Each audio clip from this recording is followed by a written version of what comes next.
मंचस्थ सभी अतिथियों का स्वागत करते हुए, क्योंकि बच्चे 1 घंटे से बैठे हुए हैं, मैं सभी से निवेदन करना चाहूँगा सभी अतिथियों से कि हम दीप प्रज्वलित करेंगे। विधिवत कार्यक्रम की शुरुआत करेंगे दीप प्रज्वलित कर। सभी अतिथियों से नम्र निवेदन है कि दीप प्रज्वलित कर कार्यक्रम की विधिवत शुरुआत करें।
उपस्थित है और साथ में हमारे पूरे बेमेतरा जिले के प्रशासनिक अधिकारी हैं, आप सब हमारे बीच हैं।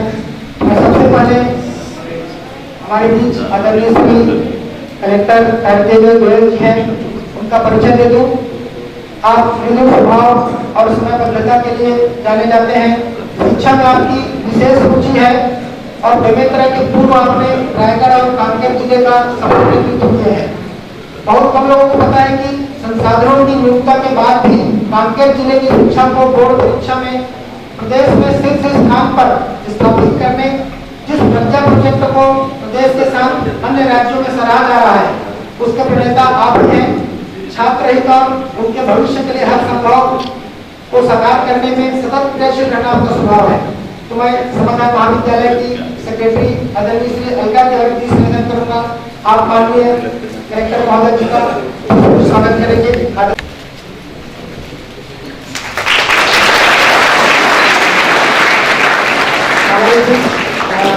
मुख्य अतिथि ग्रुप में बेमेतरा जिला न्यायाधीश श्री आनंद सिंह जी उपस्थित हैं। मैं महाविद्यालय के अध्यक्ष श्री गणेश जी से निवेदन करूंगा, आप माननीय न्यायाधीश महोदय का कुछ स्वागत करेंगे। गणेश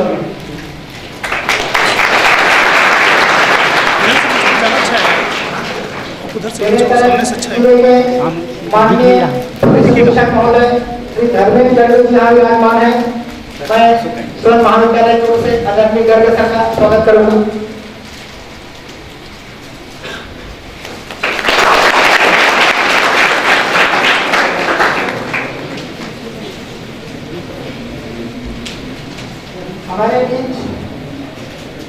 श्री एस आलोक सर सीओ जिला पंचायत विराजमान है।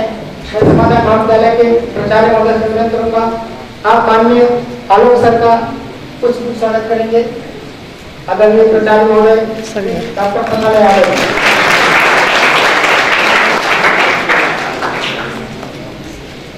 हमारे बीच आज के जो मुख्य वक्ता हैं, जो दिल्ली से हैं और पूरे देश में शिक्षा का लक्ष्य जगा रहे हैं, सैकड़ों हजारों विद्यार्थी आपके पढ़ाए हुए आज आईटी में सेलेक्ट हुए हैं।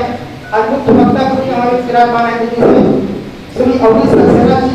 मैं महाविद्यालय के प्रोफेसर श्री पीताम्बर झा से निवेदन करूंगा, आप श्री अवनीश सक्सेना जी का पुष्प से स्वागत करेंगे।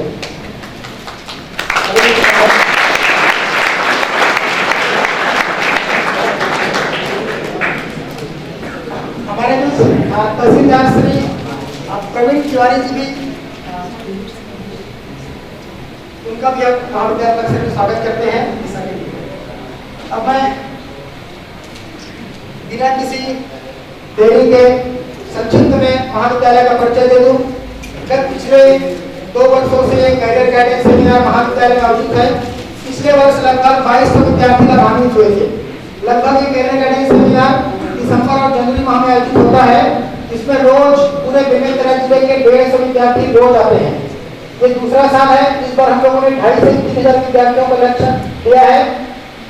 10 दिन पूर्व माननीय आलोक सर का यहाँ आगमन हुआ था महाविद्यालय में बीएड के विद्यार्थियों को संबोधित करने के उद्देश्य से। उस समय सर ने सुझाव दिया था कि अवनीश सक्सेना सर बहुत अच्छा सेमिनार और पूरे देश भर में शिक्षा कार्यक्रम चला रहे हैं, क्यों न इस बार बेमेतरा जिले के विद्यार्थियों को हम उनका लाभ दिलवाएं। तो ये पूरा कार्यक्रम माननीय आलोक सर के मार्गदर्शन में संपन्न हो रहा है। एक बार मैं सम्मान और ताली चाहूंगा माननीय आलोक सर के लिए।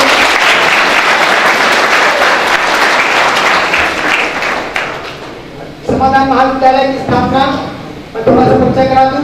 18 नवंबर 2012 को हुआ था और पिछले 5 सालों से लगातार महाविद्यालय शिक्षा के क्षेत्र में अच्छा काम कर रहा है।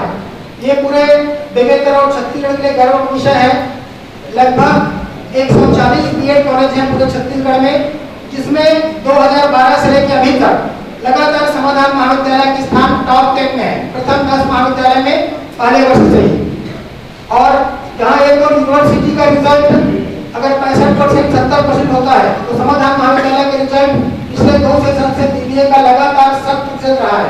तो हर बार यूनिवर्सिटी के रिजल्ट से हमारा रिजल्ट 20 से 25% अधिक ही होता है। और हम महाविद्यालय बेमेतरा जिले के विद्यार्थियों के मार्गदर्शन के लिए, जैसा कि हम सब देख पा रहे हैं कि सम्मानीय अतिथि यहाँ पर उपस्थित हैं। आदरणीय श्री कार्तिकेय गोयल जी, जिलाधीश बेमेतरा, आदरणीय श्री धर्मेंद्र गर्ग जी, पुलिस अधीक्षक बेमेतरा, आदरणीय श्री सच्चिदानंद आलोक सर जी, मुख्य कार्यपालन अधिकारी बेमेतरा, आदरणीय डीजे सर सिंघल सर, आदरणीय श्री अवनीश सक्सेना सर, आप सभी का मैं सर्वतोमुखी समाधान शिक्षा संस्कार समिति एवं समाधान महाविद्यालय की ओर से हार्दिक स्वागत करती हूँ। महाविद्यालय, जैसे कि अभी अवनीश भैया ने भी उल्लेख किया कि महाविद्यालय द्वारा आयोजित कैरियर गाइडेंस सेमिनार प्रोग्राम का यह दूसरा वर्ष है। लास्ट ईयर बेमेतरा के विभिन्न स्कूलों के लगभग 2200 बच्चे इससे लाभान्वित हुए थे और इस साल हमारा लक्ष्य और अधिक से अधिक बच्चों को इसका लाभ पहुंचाने का है। जो सभी बच्चों का जो 12th का टाइम होता है, एक आपके लाइफ में माइलस्टोन होता है, इसके बाद आप जीवन में एक निश्चित दिशा की ओर आगे बढ़ते हैं। तो एक समय है जब आप विचार कर सकें अपने स्वयं के बारे में, और इसी संचेतना के प्रति आपको जागृत करने के लिए पूरा कार्यक्रम रखा गया है। आज के इस सेमिनार से निश्चित रूप से न सिर्फ केवल यहाँ उपस्थित विद्यार्थी, वरन हम सभी काफी लाभान्वित होने जा रहे हैं, ऐसा मुझे पूर्ण विश्वास है। पुनः मैं आप सभी विद्यार्थियों के सफल सुखद भविष्य की कामना के साथ और यहाँ उपस्थित सभी अतिथियों के प्रति महाविद्यालय की तरफ से कृतज्ञता व्यक्त करते हुए अपनी बात समाप्त करती हूँ, क्योंकि हम सभी आगे के कार्यक्रम के लिए बेहद उत्साहित हैं। धन्यवाद। अब मैं हमारे बीच उपस्थित आज के मुख्य अतिथि माननीय जिला न्यायाधीश माननीय श्री सिंघल सर से निवेदन करूंगा हम सभी शिक्षक और विद्यार्थियों को आप अपना आशीर्वाद स्वरूप अपना शब्द अर्पित करें।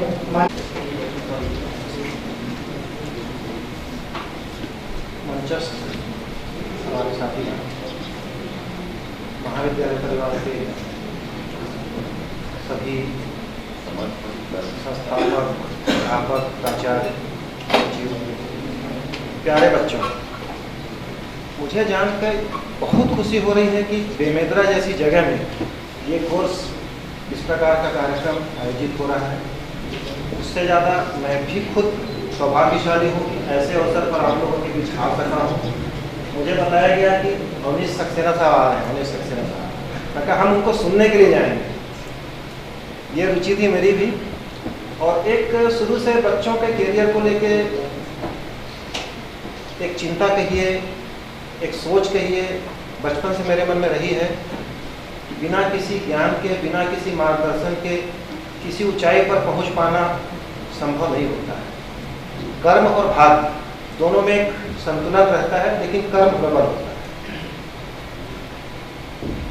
मैं इस अवसर पर आप लोगों को ज़्यादा कुछ नहीं कहूँगा, 2-3 शब्दों के साथ आप लोगों को 2-3 वाक्यों के साथ आप लोगों को मैं प्रोत्साहित करूँगा।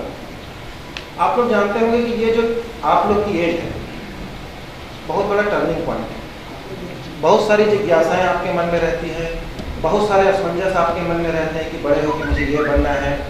कुछ माता पिता द्वारा लादी गई भावनाएं रहती हैं, कुछ आपके मन की स्वयं की जिज्ञासाएं रहती हैं, कुछ आपके मन में स्वयं रहता है कि मुझे ये बनना है। कुछ समाज की जो परिस्थितियां हैं, कुछ समाज के जो आसपास के वातावरण है, वो आपको कुछ से कुछ बनने के लिए टर्न करते हैं। आप लोग किसी भी एक मॉडल को देखते हैं, कुछ अभिनयकर्ता को देखते हैं, कुछ अधिकारियों को देखते हैं, कुछ न्यायाधीश को देखते होंगे, तो आप लोगों के मन में निश्चित एक सपना जागृत होता होगा कि बड़ा होकर मैं भी ये बनूंगा, पढ़ लिख कर कुछ अच्छा बनूंगा। सोचते हैं ना आप लोग? मैं अपनी बात बताता हूँ, मैं न्यायाधीश कैसे बना। बहुत कम एज में नहीं, बहुत देर से मैं बना। केवल एक पॉइंट मेरे मन में था। एक दिन मैं न्यायालय में किसी काम से गया था, घर के मामले में पिताजी के साथ। वहाँ पे बैठे न्यायाधीश की कुर्सी पे न्यायाधीश को मैंने देखा। उस दिन मेरे मन में मैंने ठान लिया था कि किसी भी सरकारी सेवा में या शासकीय सेवा में नहीं जाना है, जाना है तो सिर्फ न्यायाधीश ही बनना है। 14 साल की मेहनत के बाद में बना इस सपने को लेकर। 14 साल तक सिर्फ और कहीं कोई प्रयास नहीं किया। तो मेरा आप लोग से ये छोटा सा वाक्य बताने के पीछे उद्देश्य सिर्फ इतना है, आप एक मन में ठान लीजिए मुझे ये करना है, मुझे ये बनना है। अभी आप लोग की स्थिति असमंजस की निश्चित है, उसमें से आप सेलेक्ट कीजिए कि आपको क्या करना है, क्या बनना है, किस दिशा में आपको कैरियर चाहिए। और कैरियर गाइडेंस के लिए आज इस प्रकार के जो कोर्स हो रहे हैं, यहाँ से आप लोगों को बहुत कुछ जानने को, सोचने को और उसका हल निकालने का मौका मिलेगा। इस अवसर पर मैं महाविद्यालय परिवार का बहुत बहुत धन्यवाद, बहुत बहुत इनको शुभकामनाएं देता हूं कि ऐसे कोर्स के माध्यम से आप लोग यहाँ जितने हैं, मैं तो चाहता हूं कि सबके सब एक अच्छा करियर बनाएं। लेकिन इस प्रयास में यदि आप में से 10, 5, 20, 1, 2 भी निकलते हैं तो मैं कहता हूं कि ये प्रयास सफल होगा। मैं 2 लाइन के साथ अपनी बात समाप्त करूंगा। राह में निकल पड़ो तो रहबर मिल जाएगा, राह में निकल पड़ो तो रहबर मिल जाएगा, होगा वह आदिल जो मंजिल तक पहुंचाएगा। धन्यवाद।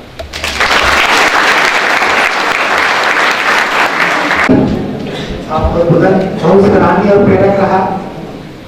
अपनी संक्षिप्त आशीर्वचन के लिए हमारे बेगूसराय जिले के पुलिस अधीक्षक माननीय श्री धर्मेंद्र गर्ग से निवेदन करूंगा, अपना आशीर्वचन महाविद्यालय में विद्यार्थी हैं उन सबको अर्पित करें।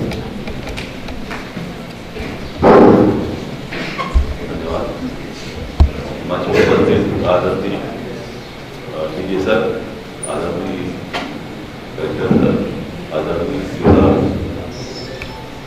महाविद्यालय के प्राचार्यगण और दोस्तों, ये बड़ी खुशी होती है कि बच्चों के सामने आप खड़े होकर उनको कुछ बोल, इसलिए कि हम भी कभी बच्चे थे तो हम भी पसंद करते थे कि कोई हमको आगे कुछ बोले। छोटे थे तो उस समय इतनी ज़्यादा सुविधाएं नहीं थी, इतने ज़्यादा जो मीडिया के स्रोत नहीं थे जिससे कि हम कुछ उनसे कुछ सीख पाए। आप लोगों को भी पता होगा कि पहले जिले में कोई स्कूल हुआ करता था, उसी स्कूल को ही सबसे बड़ा स्कूल माना जाता था, परंतु समय के साथ साथ इतने सारे स्कूल कॉलेज खुल गए कि अब हमारे लिए पढ़ाई आसान हो गई है। अगर पढ़ाई आसान हो गई है तो भी फिर हमको ये चिंता क्यों लगती है कि कॉम्पिटिशन हो गया है। कॉम्पिटिशन पहले भी था और आज भी था। हम इस दुविधा में रहते हैं कि पहले से कॉम्पिटिशन बढ़ गया है। कॉम्पिटिशन कहाँ आता है? कॉम्पिटिशन आता है